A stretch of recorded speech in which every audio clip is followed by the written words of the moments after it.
It is Tuesday. RawMikeRichards.com, broadcasting live from the DKI studios in downtown Toronto, 234 King Street East, the Pacific Junction Hotel. Today, Clark Judge, NFL Talk, the Talk of Fame Network. Also see, after that scintillating game last night. Oh, it was wonderful, wasn't it? Oh, Dave, man. The Monday Nighters, what did you say is coming up? Thursday night? It's another barn burner, isn't it? The barn burner coming up on Thursday. Well, actually, Thursday night isn't bad because it's Washington, Dallas. And the only reason I say that's not bad is it's two classic teams. Washington in a position to put themselves in a playoff race. Dallas is kind of fading fast. Yeah. But just wait. Primetime Monday night. Maybe that's what I was thinking of. Steelers-Bengals. Oh. Steelers-Bengals. Which normally, divisional, again, head-to-head, but I have no idea what Pittsburgh does on a weekly basis. I don't even know. I don't know. I hate the Steelers, and the only time I like the Bengals is when they're beating up on the Cleveland Browns. Yeah, it's kind of fun. It is. In that bully way in school when the kids get enrolled in mud. Yeah, well, what you Leaf fans could reflect back on when the Leafs used to beat on the Ottawa Senators. That was a lot of fun. Especially in the postseason. That was a lot of fun. Look, see, you just made Russell happy. Well, we're friends again? Russell's happy. Also, as we see the penalties come down from the National Football League, Crabtree and Talib, but they got it good. Ooh, did they ever. It's interesting that Marshawn Lynch pushes an official and gets one, and the two guys fight each other and get two. I don't know. That's just me, though, right? I also think, too, it's going to lend itself to, as we get closer to the disaster that is going to be that CBA and the talks, because, folks, if there's any numbers on any book, I don't know if Sports Interaction has it, on a strike, work stoppage, whatever you're going to call it, on the National Football League, because I'm putting everything I own on it. There's no way that they don't. You know what? We'll ask Phil Gray on Friday. He's gonna be on the program. And we'll ask Clark Judge just how in the book is it that these guys are going to walk, because I've never seen the kinds of issues and the distance between the Players Association and the league itself, including the strangeness of Roger Goodell and what he sees how his contract should be, how the rest of the owners see it, including Jerry Jones in Jerry's world. Hey. Yeah, not big on it. Then you have the disconnect between the players themselves individually, like Zeke Elliott, his legal concern, an issue that, from a standpoint of the law of the land was walked, right? Innocent. So there was no transgression that way from the law, but there was from the league. And it continually comes up to the point where they have got themselves into quite the mud, and I just don't see any way of this clearing. Having the two full games, I don't know. I just think we're seeing, if I use the word strike, however they want to do it, and that's why we're going to take a look back at some point during the show. For those who remember it, 1982, when the NFL does strike, I mean, the picket lines, replacement players, the ugliness, and then the eventual want of the American networks, including NBC, who had the games at the time, to come up and broadcast Canadian Football League games, CFL games on NBC. Now, I don't have a ton of it. I tried to find what I could, and I also had a real cool clip in that year, 1982, ESPN showing, well, I guess it was all the games, like including I have the Eastern Final. They also did the Grey Cup. Just the graphics of the time, some of the players' names, and one of our all-time favorites, Leif Pettersson, who was as good as a guy you're ever going to get, former player. The job he did, to me, in terms of, like, we've had great play-by-play people and historically what we've seen, but the advent of TSN and then the job that Leif Pettersson did was the first of truly, I think, great color guys, Dave, that we've had in our league. And the level of his broadcast was just excellent. Now, he was, like a model, Leif Pettersson. He was. You just the stunning looking guy, but, former player. We talk about his daughter, Kate, who does work with the CFL and other, broadcast projects, and she's a tremendous girl. And again, so losing your father, and then her mom just not too long ago. That's very sad. It's crushing, but Kate's a real trooper. She really is. She is, and absolutely. She wrote this great, article. I think it was Chatelaine. Maybe we'll have her in sometime because she's also got the greatest sense of humor in the world. She's a wonderful girl. So I just thought it was kind of cool to look back at that. We'll do that today as well. We'll also, courtesy of RCCN, DKI North in Calgary, who now bring us Last Call. As we go over it, the criteria is who's getting that last call, like who is on that line. And yesterday, Dave had the Kansas City Chiefs. I had the New York Giants. And then I started looking at coaches in the National Hockey League. And some of those names that you might put into last call, you got to be kind of careful. But, names like Barry Trotz may have come up. I don't know if it's so much on the hot seat now. But Todd McClellan, like if you've got that much talent, where does the problem lie? Now, Todd is an excellent he's an excellent hockey man. They've got everything, Dave, should be in the right place. And for some reason, the Oilers have not turned it up as of yet. Now, I still think they're going to win their fair share of games. It's a long season. I think they've got, some of the best young talent. But are we still looking at team, and this team in particular, where you're still talking about the back end? You're still talking about defense. I don't know if you're talking about goaltending as much as you used to, but the same issues that existed and really tortured this team for the last 5 to 8 years, where they were called, they play like a junior hockey team. The goaltending was poor, but the goaltending also was a reflection of having drafted no one on the back end, no blue liners at all. Not in the same way. It reminds me of the Detroit Lions. As much as the Lions got into trouble, they weren't really worried about the offensive line, the fact that quarterbacks were getting killed. They'd go out and get a receiver. They'd go out and get maybe a quarterback. The issues of winning football games never, and that was the Greg Millen and all that era. That was fantastic. I mean, they kept drafting wide receivers. Wide receivers. For the third consecutive year, we select a wide receiver. Yeah. What? Yeah, our second draft pick should be Paul Bear to bring coffins for the quarterbacks who are getting destroyed back there. Oh, yeah, and you also have to stop people, too, in that game. So, do you start looking at last call for some of these coaches? I don't know. It's still a little too early for me on teams that do have talent, even the Washington Capitals, as much as we pile on them, Dave. I'm just curious. What we saw is that window of opportunity for the Caps. And last year, maybe the biggest one, maybe that's the team we thought that had to do it, had to get by Pittsburgh, and didn't. So are we saying now the fact that maybe they're not the chosen ones at the start of the year? Does this work out better? Even in the psyche of the Washington Capitals, the way that they've been, is it better if they got to kind of work for a living and then get in, as opposed to being ordained the chosen ones and then choking the playoffs? Because it's hard to say. Same thing can be asked of the Calgary Stampeders. I bet in Calgary, they're going to have to live another 360 some odd days, and the fan base is saying, okay, but are we going out to watch another 16, 17 win team, and then what? Because that's a tough sell. Because for the third year in a row, you're saying unfinished business. You can only pull that so many times, and it's especially when you're that good, Dave. That's the problem that I have. The good part about that is if you put it on a schedule, you don't have to really change it from year to year. All you have to do is change some of the numbers because you already have the template of the picture of the schedule. I think that the drinking should. I don't know what they're going to do, because if you're Dave Dickinson, what do you do now? There's some finger pointing. I guess it was Arash Madani was saying that some of it is pointed at Dave Dickinson too. Well, this is what I'm saying. Some play calling. Yeah, people are saying, look, a field goal, you're laughing. You're in overtime. Kill at least the clock. You've given yourself a chance. Yep. But that is what the CFL is today. Very warm in Toronto, like 13, 14 degrees Celsius.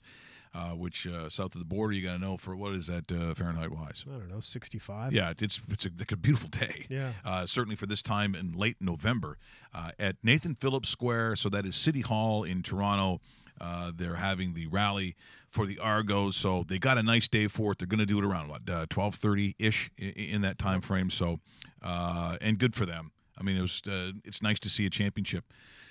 And I look at the teams that have had the huge championship. So this is their second one in 5 years? Was it 2012? Was it? So that's the second one in 5 years. 5 years, yeah. By the way, it's 56 degrees Fahrenheit. 56. Still, 56. we'll take it. Yeah. Which is why I'm forced to do leaves again. Yeah. Yeah. Go get him, Jimmy. Yeah. Rake those leaves. There's old Jimmy going out there doing the leaves. Oh, yeah. That's not good. Speaking of not good, last night, the NFL. As much as it is the NFL, I didn't have any action on it, so therefore I did not watch the game. If I'm going to watch that game, because I have no desire to watch either of those two teams play. Tom Savage, which is an awesome porn name if you think about it. Yeah. If I'm getting into porn, Tom Savage would be, that's a pretty good name. You know what? That might be one of the better names in the NFL. It's a great name. Tom, yeah. You can go in, if you want to French it up, you go Tom Savage. Tom Savage. I usually Bryce Pop for a linebacker. Yeah. That was always one of my favorite names. That is very good. But name. Tom Savage, and maybe he will be in porn, because at some point I don't think he's going to be in the NFL, Dave. I love that. I love that throw. He walks into. Oh, do they have porn casting? I don't even know how the scuzzy world works. But if he walks in, he's going to be a big rip guy. They're going, oh my goodness, what he used to do, NFL quarterback, and his name is Tom Savage. Sasha, come here for a second. Come here. What do you think? No, I'm telling you. But boy, I had no desire in watching that last night. No, can't, because I had no action on it. Sorry, that's the real world, but I'm not watching it. Watched part of Joe Flacco. Still at times looks decent. Saw him running last night. What are you doing running? What is he running for? Do you like those unis, by the way? Purple with the black. I don't know. It looked really good when it's slimming. Like if they were slightly overweight. When Ray Lewis was wearing it, it looked intimidating as hell. Now it just kind of looks like Christmas season, right? So it reminds me of sometimes when smaller universities try to go. I don't like the unicolor. I don't think it looks good in any color. Like, name me a uniform where you wear the almost the solo color where you think it looks good. I don't like it. In the day it was like, if you had the white top, then you got the dark pants. Or it goes the other way around. I miss those days. The classic jerseys. Sorry, you got me distracted with some of these sports names. I'm just looking through classic sport names, like people that have played professional sports. What are the best names? Coco Crisp makes the list. Coco Crisp. Milton Bradley. Yeah, that one always, I thought, what? Honestly, come on. Like they didn't know. I know. Did they make trouble in the game? Sorry. Dick Trickle. Yeah, that's not. Trickle. Andy Freeze. That's a pretty cool name. I don't mind that name because it. There really was an Andy Freeze? Andy Freeze, yeah. Hey, I'm just. Danger Fourpence. He was a professional soccer player. I was going to say that's not North American. Former Cardinals pitching great, Boots Day. Hey, Russell, by the way, if you look on the other site that has those videos, there was a John Travolta Darren Petition discussion about names, and they got a little sidetracked. Yeah. If you want to find that. And I'll keep on fire. Wolfgang Wolf, professional soccer player in the United States. Oh, so your last name is Wolf? Dick Pole. Yeah, see there. Are you sure? Maybe it was Richard, and the parents just didn't realize that. College basketball great Tommy Gunn. Well, Tommy Gunn. That's not bad. Also, the wrestling name. Yeah, my former wrestler. My brief career as a manager. You got to tell that story. Filling for the honky tonk man. Come on. Exactly. Like World Be Free, but see that's when you're changing names. But that's, like Ocho Cinco. Yeah, you can't go around changing your name to make it sound. Yeah. Ben Gay. Remember Ben Gay? Urban Shocker.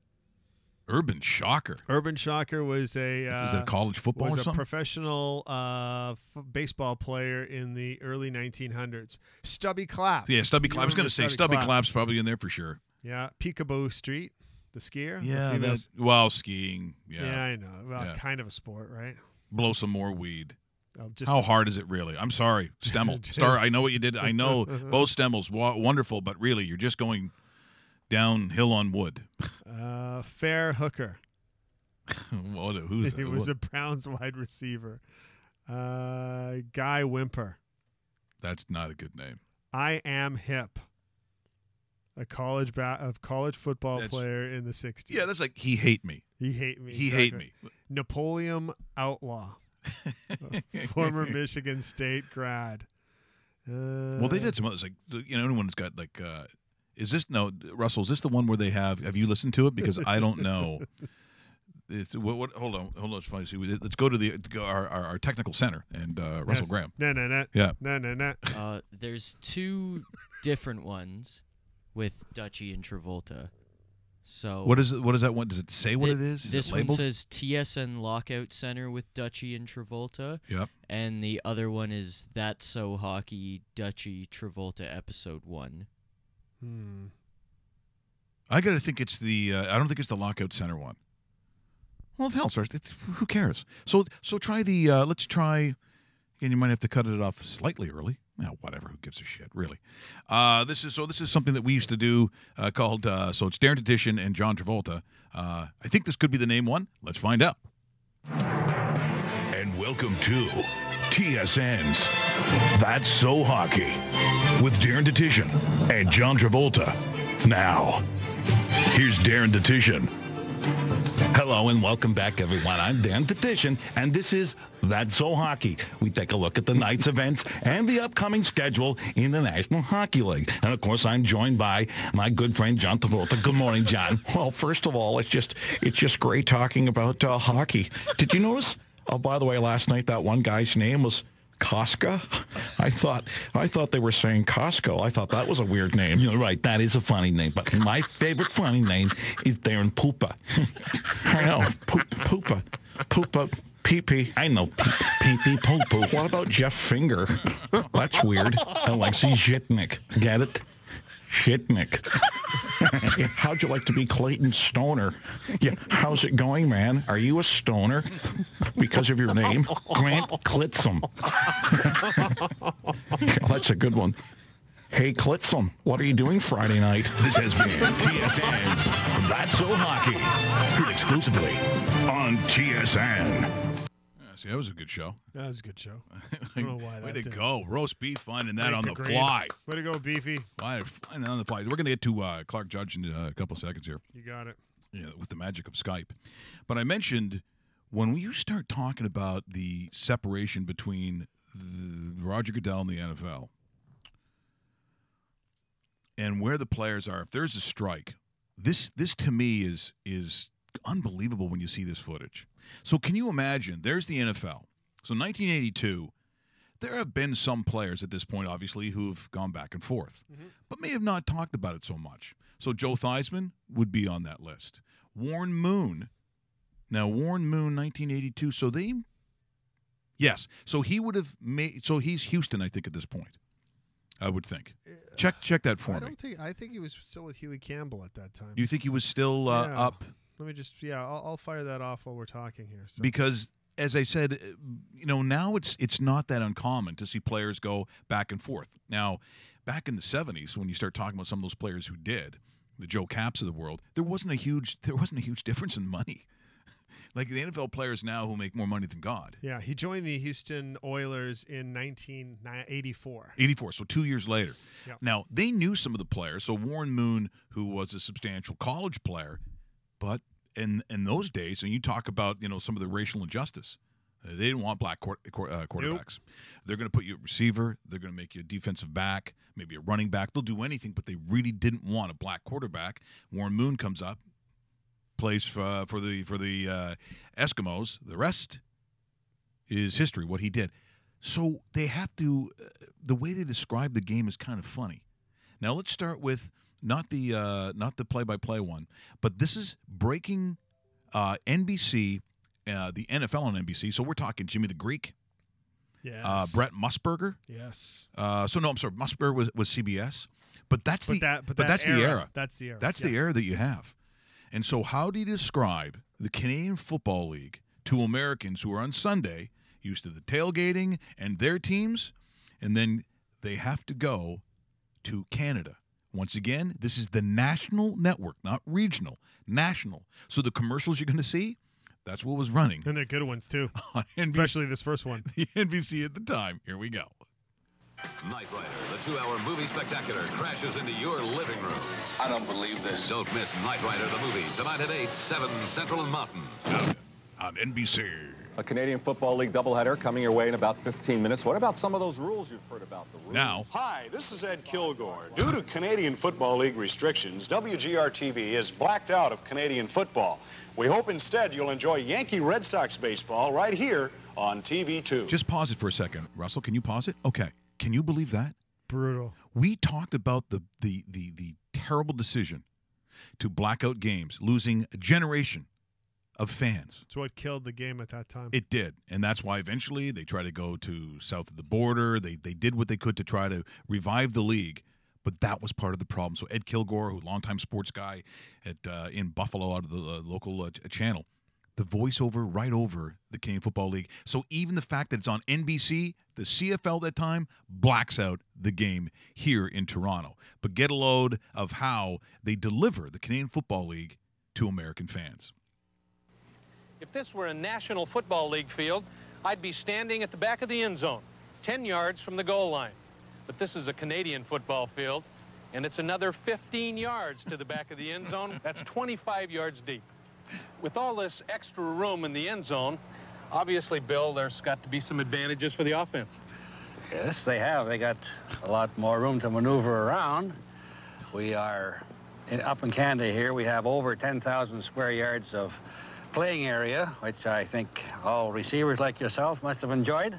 I'm certain of it. I know we have just over 6,000 square yards of playing field in the United States. Up here, you've got a lot more room. Now, when you get out on the field, there are 12 men on offense, 12 men on defense. Now, on offense, in Canadian football, it's a whole different story. The backs can move no matter what before the snap. Is that correct? That is correct. The interior linemen, they have to be stationary 1 second before the ball is snapped. Even though they're not in the stance, they must be stationary. Now, your ends can be moving laterally on the line if they have not gone into a 3 or 4 point stance. Your backfielders can move it. Explaining once again what should happen. I don't know if they would do it again, but maybe Clark Judge from the Talk of Fame knows more. He'll remember that. Yeah, I'm sure he will. Hello. We're looking for the fantastic Clark Judge. The fantastic Clark Judge. Well, I don't know that he's here. Hang on, listen. Hey, Clark. Yeah. Great having you this morning. By the way, here I am. Yes. Yeah, I just I was sending some autographs. Yeah, I was going to say because was that the lousy Clark Judge who picked up the phone, but this one so much better. Yeah.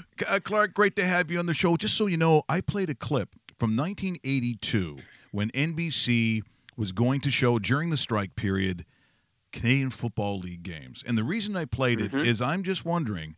Looking at the penalties sent down from the league to Crabtree and Talib, which I'm sure for the Players Association isn't going over big either. If we're betting people, when the discussion comes up whether we're going to have football or not with the next CBA, are we saying 100% players are walking?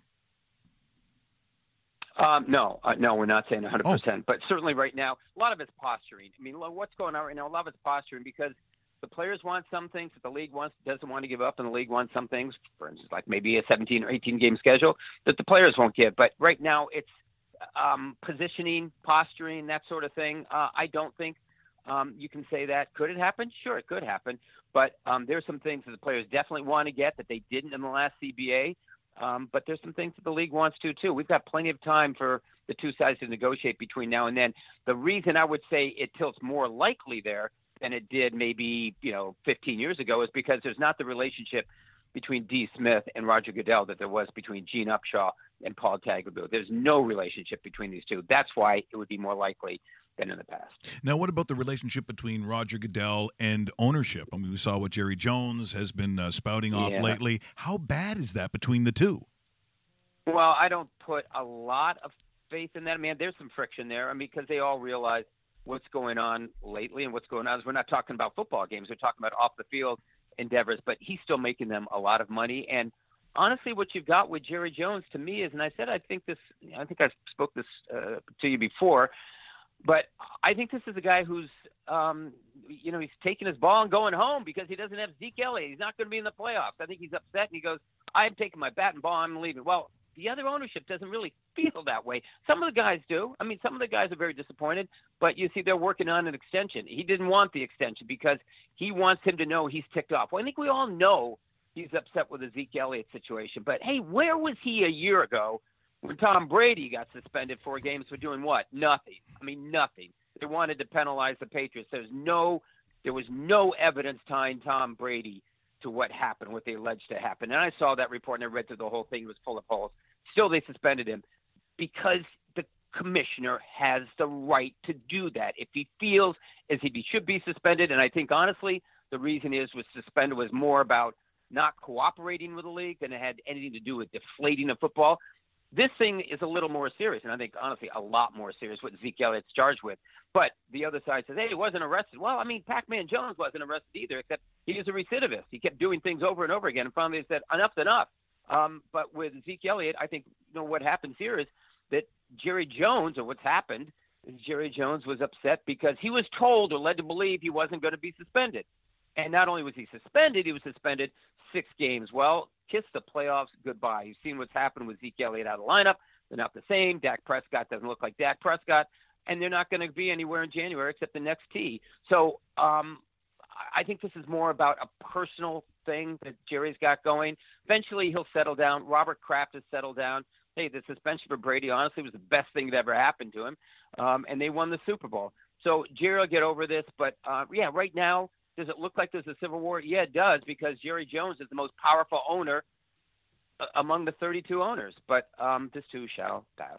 Yes, exactly. Good morning, Clark. David Bastel here. I wanted to talk about the AFC West, and now that the Kansas City Chiefs have taken a nosedive from their nice 5-0 start, I have a team in mind that I think is going to win this division. In your opinion? Chargers.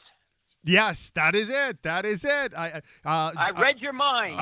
Hey, are you from this side of the border? Yeah, I was going to say, are you seriously on board with the Chargers? Because I'm loving that schedule, and I think they have what it takes to actually win. And who would have thought the Chargers of old teams would have won that West when you and I talk in August?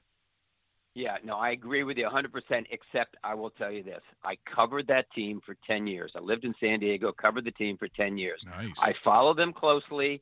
I know the club, and the one thing you have to know about the Chargers is they always underachieve. They always surprise you by not getting to where they're supposed to get to. They have the best quarterback in the division. They have a schedule that looks like a layup, to be honest with you. The Kansas City Chiefs are falling apart. There's no answer. Alex Smith should be the starter because you don't want to panic and pull a Sean McDermott and throw a guy in there that you don't know anything about other than he looks good in practice. So Andy's doing what he can with a quarterback who's falling apart too, and an offense that's falling apart. But in the meantime, San Diego's now at 5-6. They're a game behind. But I don't trust them. I'll just be honest with you, because they find ways to lose games. Look at early in the season. Remember, there was a field goal to win a game, I think first game of the season. Missed. Second game, something happened where I think it was a field goal was blocked. Yep. So they find ways to lose games that they shouldn't. Phillip Rivers, I really want to see him get to the next level. If you covered him, if you know him, if you know anything about him, he's one of the most wonderful guys in pro sports, and yet for some reason he has a different kind of persona or a different kind of reputation among people who don't know him only from TV, watching how passionate he is on the field. He's extremely passionate because he loves the game. He loves people. He's a great guy, and you want to see him get the notoriety for other things that he should. But the other reason I want to see them win that division is I think the NFL deserves to have at least one playoff game in the StubHub Center, a 26,000-seat stadium that they can't sell out, and in a city that doesn't want the Chargers. Well, I thought you were going to say the other reason was you have a lot of money on the Chargers, which I thought, wow, that's interesting. But and I'll tell you something else, Clark, that's interesting. As you were talking about Phillip Rivers, this is the most different perspective that I've ever heard on any show, on any station, on any program, either locally or nationally. And I always say the same thing, that, the perspective that we have on the outside, that bubble looking in, isn't necessarily the truth. I thought that was really an interesting take on a guy who the perception is an immaturity, the perception is a short fuse, all those other things which you're saying, quite frankly, aren't true. Couldn't be farther from the truth. Talk to anyone who covered that team, who knows him. I've known Phillip for years. I left there to cover the 49ers in the mid-'90s, so I wasn't covering him, on a full-time basis. But then I go back to San Diego all the time. Got good friends there, and I'd go down to see Charger games. And then I moved away from the West Coast. I kept going back to San Diego when I was covering national games, I'd always see him, and I just always look forward to talking to him because he's very thoughtful, very smart. He's very passionate about the game. He's very popular in the city where he plays, and honestly, in the area where he plays. He does a ton of things for the community. Does a ton of things with his kids. He's one of the kindest guys I've ever met. But also one of the most thoughtful, as I said. And I went there this summer. I went back to San Diego this summer because they were having their last mini camp in Murphy Canyon. I said, I got to be there because I've covered this team for so many years, and I want to go back for the last mini camp. It was really weird to be there because you go after this, they're moving to L.A. It's hard for me to believe. Who did I look for? Phillip Rivers. Couldn't have spent more time with me. He said, "Hey, Clark, anytime, just give me a call, whatever." It was great to see him. And it really made me feel good about that team as long as it's there in his hands. And as I said, that's why I root very hard for them because of him. I mean, there's no other reason. Honestly, I'm so disappointed and I'd say upset that ownership moved them because San Diego didn't deserve it. They didn't deserve it. And your listeners say, well, they had a chance to vote for the stadium. It's a whole different conversation and take too long to get into. But this guy deserves something more than he's gotten. People should know who he is. They should know how good a quarterback he is. And I'd like to see him get to the next level because they always ask me in San Diego, you're on the board of selectors for the Hall of Fame. Is he a Hall of Fame quarterback? And the answer is no, until he gets to that next level. And he's only been in one AFC championship game. He played it on one leg in 2007 when the Patriots lapped the field. And he almost beat them. I mean, the Patriots were coming back to earth and San Diego was hanging on, but he didn't have LT.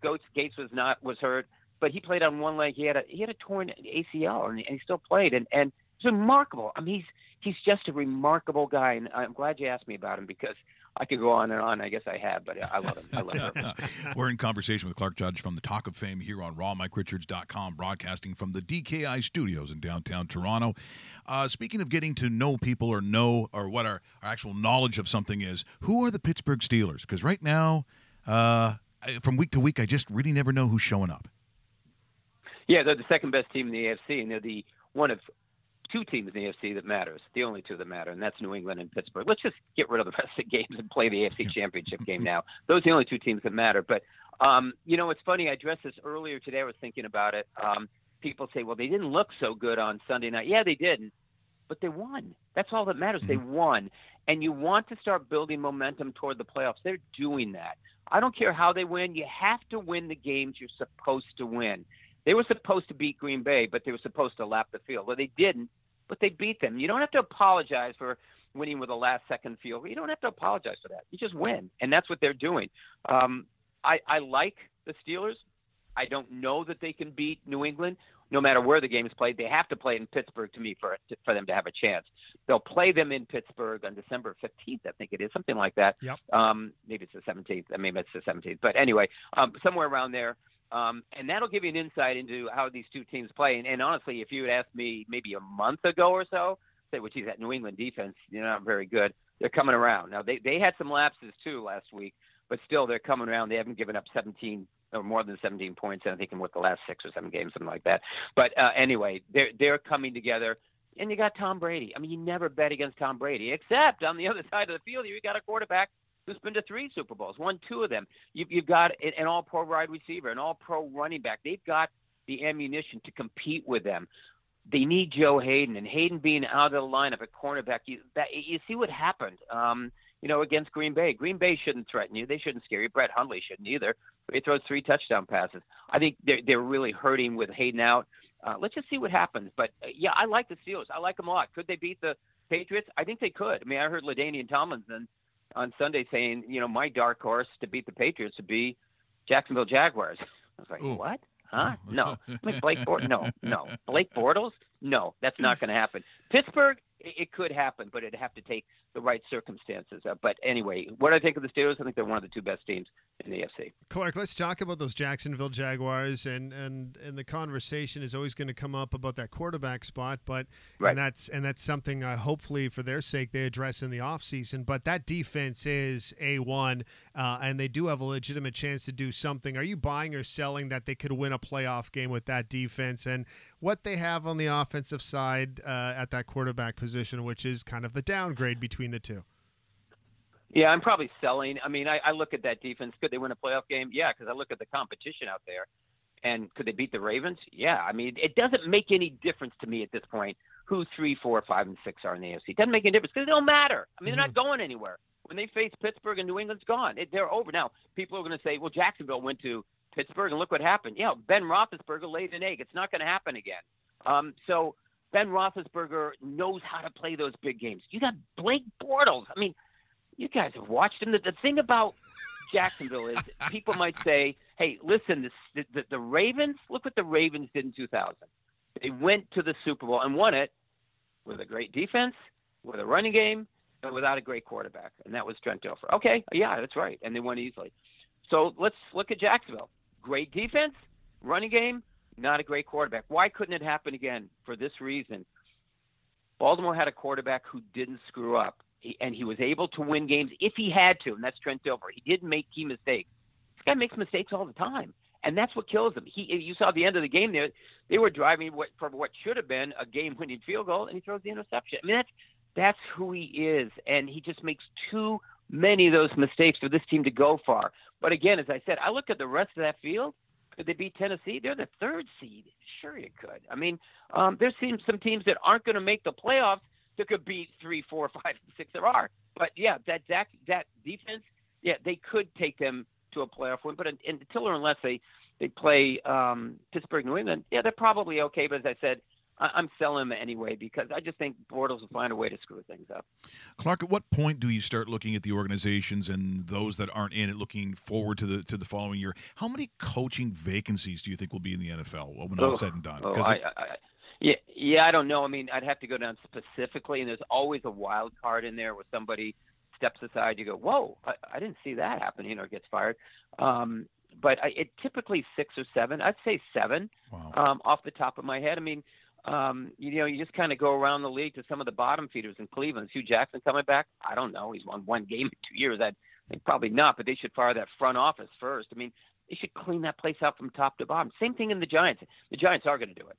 But with Cleveland, they turn over that place every 3 years. I mean, they turn it over like we change channels on the TV, and you can't win that way. You look at the rest of that division; it's so stable in terms of the number. John Harbaugh has been there. This is his 10th year. And he's the 3rd in seniority. You go, there's Mike Tomlin, there's Marvin Lewis. But I think Marvin's going to step aside. I think Marvin's probably gone after this year. And he's in the last year of his contract. So you go, there are 3 right there. And then you start going to some other places. Well, what's going to happen in Denver? I don't know. I mean, I don't think that's Vance Joseph's fault. I think they just don't have any quarterbacks. And their offensive line has been shuffled. They've had some injuries. But you got to find a quarterback. And that does fall on John Elway's shoulders. Heck, John Elway playing today would be better than what they've got now. So they might make a change, but I don't think so. But anyway, I'd say 7. I'd say 7, and I'd have to sit down and just kind of go over who's going to go where. But in Tampa, there's another place. Dirk Cutter. I mean, they were supposed to be a good team. They're terrible. Yeah. They're a terrible team. Would there be a change there? But I will say this: that I don't like teams that blow things up immediately. Like you look at the Giants; they were a playoff team last year. Look at them this year; they're a joke. So you're going to fire him after 2 years? He had one good year, didn't have a good year now. But I do think this is more who he and they are than last year. I mean, I thought they sort of caught lightning in a bottle last year. GM will be gone. I think the head coach will be too, just because he's revealing himself now in adversity in bad ways. And, I'm in and around New York. I've seen that team. I know people in and around that team. It's just not a good situation. It's really sort of a toxic situation. Each week there's another story. It's Eli Apple, it's Janoris Jenkins. And enough is enough. I think the Maras look at it and go, well, we need to change things here. And there was a story recently even comparing this coach, Ben McAdoo, to Ray Handley. Ray Handley, God almighty. I mean, that's one of the worst of times for the Giants. So if that's the case, and he's going to be gone. So anyway, yeah, it's a long way of saying probably 7. No, that's good. Hey, no changes, however. No changes with the Argos, guys. Argos. How about Mark Trestman? Nice. How about the Argonauts? Nicely done. Mark Trestman. Wow. Oh, man, I think that's great for the franchise, for the city, for him. He got fired a year ago in Baltimore. I thought that was the end of the road. I knew Mark was the offensive coordinator in San Francisco, and he got relieved of his jobs there. I liked him very much, and really happy that he went up to Montreal and won there with that ball club, with the Alouettes. And now I look at, with Toronto, and I just saw that earlier this year, went, oh, Mark's up there in Toronto. Hey, that's terrific. And that was an upset, right? I mean, Calgary was favored to win. Oh, absolutely. Look at you with this information. Where does it end? You're right. This is the Well, fantastic. Well, that's because I have a connection with Mark, and I just sort of follow some of these guys that I know, and I just wonder what he was doing. I said, oh, he's up in Toronto, and Jim Pop's there, right? I mean, he's a good GM, and so because I'd wonder what happened to Jim, and I thought, oh, that's why Mark's there, because he and Jim have a relationship, and then I saw him in the championship game, the Grey Cup, and Calgary. I don't know a lot about him, but Mark is a good head coach. I mean, he does a great job up there. He struggled down here, and he wasn't given much of a chance, but still he had his hands full. And I think it's great for everyone, as I said, especially for the city of Toronto. But that's a big deal. I mean, it doesn't get a lot of play here. It's a big deal. I think it's great that he won a championship, and that Toronto did. No, exactly. Final question for me, Clark.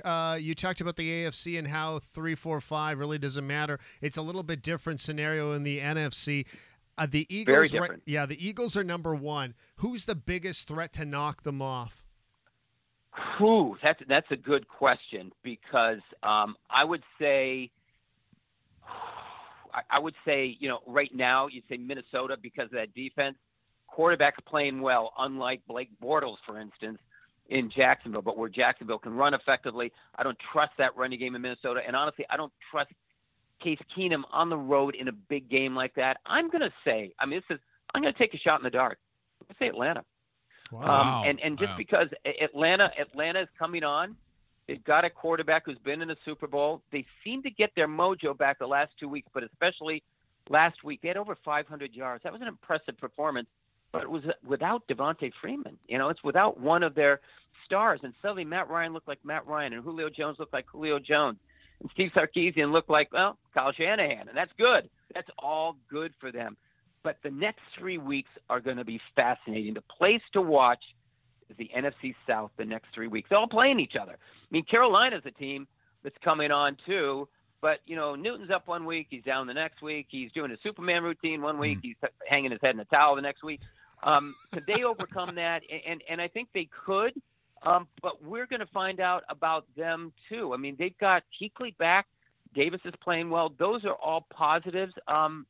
I think they're to be reckoned with. I just don't trust New Orleans because it'll have to go outside. And dome teams that have to go outdoors, I just don't trust them because there's not a history of winning playoff games outdoors. Now, your listeners will say, well, they won these games outdoors on the road this year. Yeah, but I'm talking about playoff games.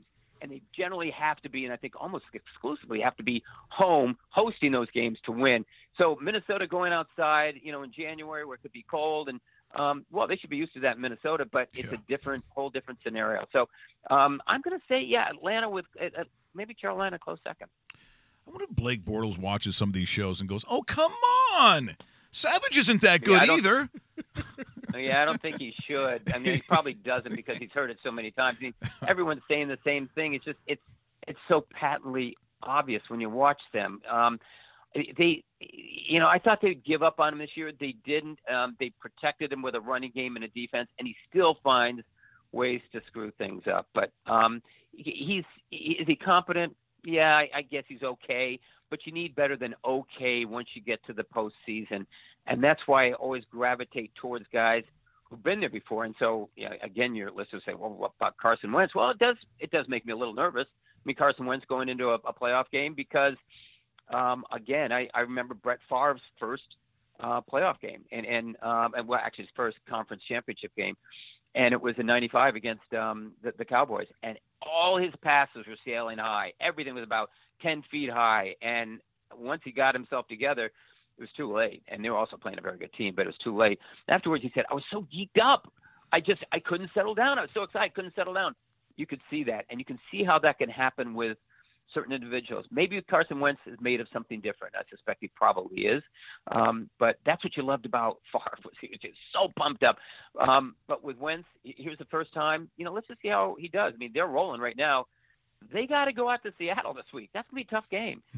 Then they follow by going to the Rams. That's going to be a tougher game. That's out there. We're going to find out a lot about Carson Wentz and that team the next 2 weeks because it's easy when you're playing at home against Chicago and lapping the field and doing the electric slide. That's very easy. Now you go out to Seattle, and I understand they're diminished because they've lost so many key players on defense. But still, they're the Seattle Seahawks at home, and Russell Wilson always gives you a chance. And then you go down to the Rams. Guys, the Rams are legit. You know that. You don't need me to tell you that. The Rams are legit. I thought that was a big victory for them last week. And now you've got a great situation. Goff against Wentz versus 2. Maybe the best team against the second best team in the NFC. I don't know, maybe by that time, but I think that'll be a great scenario. We'll find out a lot about them the next 2 weeks, and honestly, as I said, a lot about the NFC South the next 2 weeks. Clark, great stuff as always. Thanks so much for joining us here this morning. Appreciate the time, and we will talk to you again real soon. Thanks for this today, my friend. You got it, and I can say now, guys, go. Oh, yeah. Go. Get Carey Price back. Yeah, we're rolling, baby. I heard that. Yeah, we heard that. They're on a roll. Yes, they are. 2 in a row. See you guys. Thank you. And thanks for keeping me plugged in. You didn't shut me down this time. No, absolutely not. No, we the paid electricity. I paid my bill. Yeah, you we paid the bill. Thanks, Clark. Thanks, guys. Clark Judge, Talk of Fame. The whole segment this time. He's awesome. What does he not know? He's Seriously, awesome. did you hear the CFL, Canadian Football League? We've had some really good insiders on the different variations of the show because we were really happy and blessed to have a friend like Alex Marvez in the past. Yeah. And Clark Judge is right up there with him. He brings so much pop culture to the conversation and know about his the awareness of where the program is and how it runs, and he's awesome. We love him. Speaking of things that he knows, again, throwing the CFL in like that was amazing. We talked about just before we went into that break where NBC had to explain what was going on. Well, that same year, that's when ESPN came into the picture, and they actually show the Eastern Final. Here's what's cool about this. You get to hear the always awesome Leif Pettersson.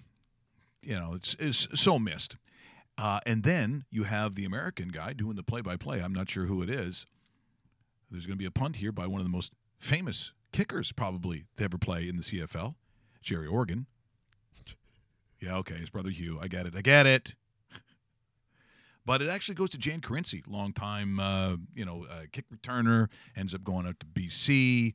But at this point, I guess Steve Aykroyd's name comes up, and it's not him. It's not him. But nonetheless, what does it look like when ESPN shows a CFL playoff game? And he put 3 of the Ottawa Rough Rider players out of the game, including Skip Walker. Jerry Organ will be kicking it now for the Ottawa Rough Riders.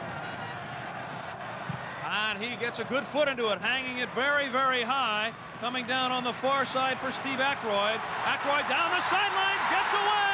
He's got one man to beat, and he's got a blocker out in front, but he's pulled down from behind. Listen to the noise, crowd. Awesome.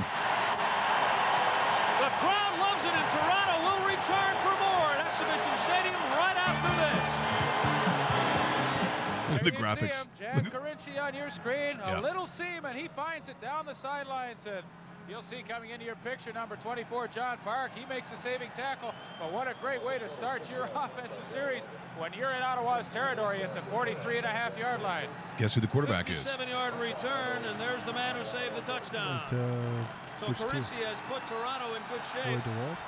BC? No, so now it's Toronto has the ball. He delivered that blow against Reed of Ottawa, so we'll have to wait and see if he comes back. Condredge Holloway on his first play from scrimmage. Under heavy pressure, a flag is down. He gets away on the far side. And He's slide. run out of bounds near the first down. But how about some of those moments in just hearing Leaf's voice? That was so awesome. No, I thought you were referring to Carinci as a BC Lion. So, but they were playing Ottawa. So was that J.C. Watts at the time, or is that? I'm trying to remember Ottawa 82. At that time. 82. Yeah, it might have been.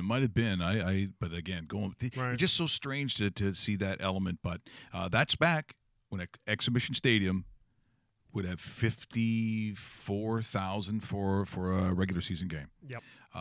In a stadium that once baseball came in wasn't suited for football at all, but you still went to the games. That's when football in the GTA still mattered. I miss those days. Coming up, what do we? By the way, this week, who we got coming up this week? Tomorrow, the Toronto Rock Cheerleaders in studio. Always good. Always good. Nice. A little bit later on the week, Phil Gray will join us from sportsinteraction.com. On Thursday right now, we're working on something, but we'll have to figure that out. But I believe because of from time to time, we do have a little anger on the show where it really shows. It usually happens on a Tuesday. Here it comes. Because it is Tuesday, you know what that means. And now it's time for Dave Bastel's Hateful Eight. Ooh. Pretty hateful out there. That's really hateful. Some of these teams are going to get that too. And we're going to start things off with the Dallas Cowboys and Dak Prescott. You guys are zeros without Zeke Elliott. Zeke Elliott is the team. And never did I think that a running back was going to be the team, but you clearly are showing now at 5-6 on the season that the Dallas Cowboys are not making any playoffs just because they're missing one guy. And speaking about missing a whole bunch of guys, the Kansas City Chiefs have lost all mojo. 5-0 start, and now they're soon to be a non-playoff team. You kind of heard it with Clark Judge there a couple of minutes ago. Go Chargers, go, because they're going to win the West, and the Chiefs had it and lost it. It was amazing how we were talking about Alex Smith, too, at the beginning of the season. MVP talk, and now we're talking about Alex Smith getting benched. Big difference between the first part of the season and what we see now. By the way, Chargers game, they get a playoff game, correct? If they win that. If they win the division, yes. Do you think people go to that stadium and go, no. Is there a game today? they Who's might. playing? They might. Speaking of if there's a game today, Sean McDermott, I missed this last week during my Hateful Eight, but nothing says I'm not interested in making the playoffs and starting Nathan Peterman, and especially what you saw with Tyrod Taylor against Kansas City this last week. If you're going to play a Nathan Peterman, start him in the preseason. That's the only time this guy should actually see the field. That's kind of embarrassing. It might be the biggest embarrassment coaching decision in the entire NFL this season, and that's saying a lot because there's a lot of piss-poor decisions out there. Jacksonville Jaguars, are you interested in a division title? You haven't made the playoffs in a decade, and you lay an egg in Arizona? That was really disappointing. And speaking of the Jaguars, anytime Leonard Fournette wants to get off his ass and actually run the ball, 12 carries, 25 yards. Nice. I could fall off this chair and average 2 yards a carry. That is really disappointing considering I have a 6-1 odds that you're winning the Rookie of the Year. You're not doing me any good. Let's go, Fournette. You're not doing anything good by racing for 25 whole yards in a game. Green Bay Packers, more annoying than average, and Brett Hundley doesn't deserve to even be in this league, but somehow you guys score points against the Steelers? Really? I mean, this team shouldn't even be in the question of competing with the Steelers, and that leads me to the Steelers, because when Green Bay challenges you at home, you're not going to do anything. Clark said there's 2 teams in the conference. No. There's one team in the conference, and it's the New England Patriots, and the big trouble is that the Steelers can't do anything outside of Heinz Field, and even when some teams come into Heinz Field, you still struggle to actually get the win. And finally, and you'll like this one, Richards, finally, my last Hateful Eight, number 8 of the Hateful Eight, probably should be number 1, all the bettors that consistently pick dogs out there. Yeah. New England covers, Philadelphia covers, Atlanta covers, Cincinnati covers. Listen, sometimes the better teams will ass-kick the crappier teams, and that's just the way it is. So if you're going to give me 16 and I have to give it away with the Patriots, or if you're going to give me Philadelphia and I have to give away 14, if they're playing garbage, they will beat garbage. Don't go around being all princessy and choosy and thinking, oh yeah, I'm going to be this genius and take the 17 points. No. When you're playing weaker opposition, as they have been and they will continue to be, pick the team that's going to do the hammering. Don't be the nail, be the hammer. That's the Hateful Eight. Nice. For Dave Bastel's Hateful Eight. I like that. Very well done, Dave. Thank you, sir. And it's true. It's true. And there'll be some more cupcake games up in college as well. So I respect picking the dog if it's warranted. If but it's warranted to actually select and go up, but don't get all cutesy with it. I find some guys just like, see, I told you. Told you they were 2 touchdowns better because you want to appear to have somehow this greater knowledge than everybody else. I got news for you. Sometimes when you're an awful team like I don't know Denver, if you're again taking Buffalo, that would probably be a good call because it was way too many points and I understand if you took the dog in that. But I'm looking at New England. How are they not covering? They'd have to have a really bad game. Yeah, and you know what? That's why Pittsburgh is not a team I want to lay any money on. And you know what? They just barely covered that, and they had an awful game. Yeah. Like the Patriots will not be that wasn't a great game by them. They won't be breaking down tape against the Dolphins saying, yeah, you know what? We did everything right and check off all the boxes. They didn't, and they still covered that number. Yeah, this is going to be a nasty week, by the way, coming up in the NFL. Just looking at the matchups, Dave, some of these games coming up in the NFL, it's going to be a little nasty. By the way, one thing about Clark, I didn't have time to discuss it with him. I'm not liking the Atlanta Falcons, and it's because of this. Vikings, Saints, Panthers, Buccaneers. I only see one sure win out there. Bucs is your layup. I only see one sure win. And what you're hoping at best you split with the Saints. I mean, tough road. That's a tougher road. You're home to the Panthers, so that's good because you're at home. But I mean, man, the Vikings defense. I mean, that's a very good game, by the way. And the Panthers too. I just never know when they're engaged. And there's another team where I'm unsure about how much I'd want to wager on them. Yeah, they have a nice record, but the thing is, 3 teams should make the postseason there. But let's not forget.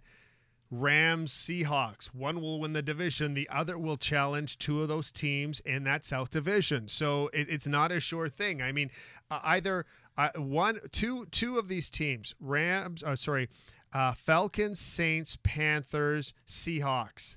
2 of those teams could miss the playoffs. Yeah. And those are good teams. If it's me, I don't care if the Panthers are out, and I don't care if the Seahawks are out. I don't. If those 2 teams are gone, I'm not crying. Yeah, the Seahawks. They've lost too many guys on the back end. I want the Rams to win that division. Yeah, I do too. They're fun to watch, and it's about time we get some interesting football because there's a lot of it that isn't. Now, you just finished your Hateful Eight. Someone who generally, once again, isn't afraid to be angry is Greg Popovich. But when you see the call that was missed last night, and sometimes in basketball does lend itself in terms of coaching and getting angry. Watch this game. This is last night. It's just a simple out-of-bounds call. But when you look at it, how they got this wrong and then he gets the gate, I don't blame him. This is a reason to be angry, courtesy, once again, of the national and property of the National Basketball Association. Ball and rebound off the miss by Barnes. Up ahead. And out of bounds off San Antonio. Last touch by LaMarcus Aldridge, it would appear. Yep. And not a smart play by San Antonio. Watch. Oh, went off Yogi. Well, that's bad. Yeah. You don't get caught. Then that's the second time. He just got hit with a technical foul. That's the second time. And he's out on the floor, and he's gone. Out of here, yeah. Wow. Yeah. Probably a reason to be angry. Okay. Once again, our friends at RCC North DKI. Who are they? They're our good friends in Calgary, the Rocky Cross Construction North. They are fantastic and the sponsor of Last Call. So, Dave Bastel, if we're taking a look, who is Last Call for you today? For me today. Who is it? Okay. Last call for me is every single team in the Central Division of the National Hockey League. The Jets are coming for you, and the Jets are winning that division. So this is last call officially for the Blues, Preds, Wild, Avs, Hawks, and Stars. You will finish 2nd and 7th beyond the Winnipeg Jets because they are winning the Central Division. They are this good of a hockey team, and the Blues being on top will not last this much longer. I would go as far as saying the Jets may challenge for a President's Trophy. I don't want them to win the President's Trophy, but they will win the Central Division. Last call, every team in the Central Division outside of my Winnipeg Jets. It's funny. My last call today is also National Hockey League with the Atlantic. I'm looking at the Buffalo Sabres. And even for the Pergula family that's done as much as they possibly can to try to revive the city, new hotels and malls and shopping, you might want to concentrate a little more on that hockey team. They are simply not competitive. Where you've spent your money, they are what? 2-6-2 in the last 10. They've won 6 games. 6 games. You're at the quarter mark already. You're simply not a competitive team. You got great fans in Buffalo. The facility is okay. It's a proud hockey market, but you're doing yourself no favors.